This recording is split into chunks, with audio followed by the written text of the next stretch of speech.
Hello friends, Rajib তোমাদের সকলকে স্বাগত। আজকের ভিডিওটা কিন্তু খুবই ইম্পর্ট্যান্ট ভিডিও হতে চলেছে।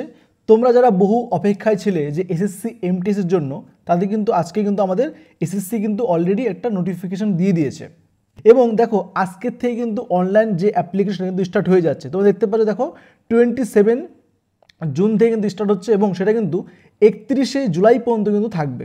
তোমরা দেখতে পাচ্ছ এখানে লেখা রয়েছে যে 27 থেকে কিন্তু শুরু হয়ে যাচ্ছে এবং 31শে জুলাই পর্যন্ত কিন্তু আমাদের যে অ্যাপ্লিকেশন প্রসেস সেটা কিন্তু চলবে। এবং যদি কোনো কালেকশন থাকে, এডিট উইন্ডো কিন্তু আমাদের খোলা থাকবে। দেখো জাস্ট 16ই আগস্ট থেকে কিন্তু 17ই আগস্ট এই দুটো ডেটের মধ্যে কিন্তু এডিট উইন্ডো খুলে যাচ্ছে। এবং যে এক্সামটা হবে, তোমরা জানো যে একটাই কিন্তু কম্পিউটার বেসড এক্সাম হয়ে থাকে আমাদের এসএসসি এমটিএসের ক্ষেত্রে। সেটা দেখো বলেছে, একটা ডেট দিয়েছে এখানে যে অক্টোবর নভেম্বর। তোমরা ধরে নিতে পারো যে অক্টোবরের শেষের দিকে বা নভেম্বরের শুরুর দিকে কিন্তু এই এক্সামটা হওয়ার সম্ভাবনা রয়েছে। ওকে, আরেকটি যে গুরুত্বপূর্ণ বিষয় রয়েছে সেটা হচ্ছে ভ্যাকান্সি কতগুলো রয়েছে। এটা মোস্ট ইম্পর্ট্যান্ট একটা পার্ট রয়েছে। তো দেখো ভ্যাকান্সি কিন্তু মোটামুটি ভালোই রয়েছে। তোমরা দেখতে পাচ্ছ এখানে একটা ভ্যাকান্সি বলেছে এমটিএসের ক্ষেত্রে কিন্তু 4887টা ভ্যাকান্সি রয়েছে এবং হাবলদারের ক্ষেত্রে কিন্তু 3439টা ভ্যাকান্সি রয়েছে।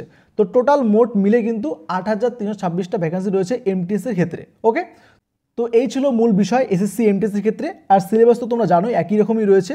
তোমরা যারা প্রিপারেশন নিচ্ছ এবং তোমরা যারা ক্লাস 10 পার করেছো, ক্লাস 10 কমপ্লিট করেছো, তারা কিন্তু প্রত্যেকেই এই এক্সামটাতে বসতে পারবে। তোমরা কিন্তু আজ থেকেই তাহলে ভালো করে প্রিপারেশন শুরু করে দাও। যতটা নিচ্ছ তার থেকে একটু ডবল বেশি প্রিপারেশন নাও, যাতে তোমরা একবারে কিন্তু এক্সামটা ক্র্যাক করতে পারো। ওকে, চলো, গুড বাই।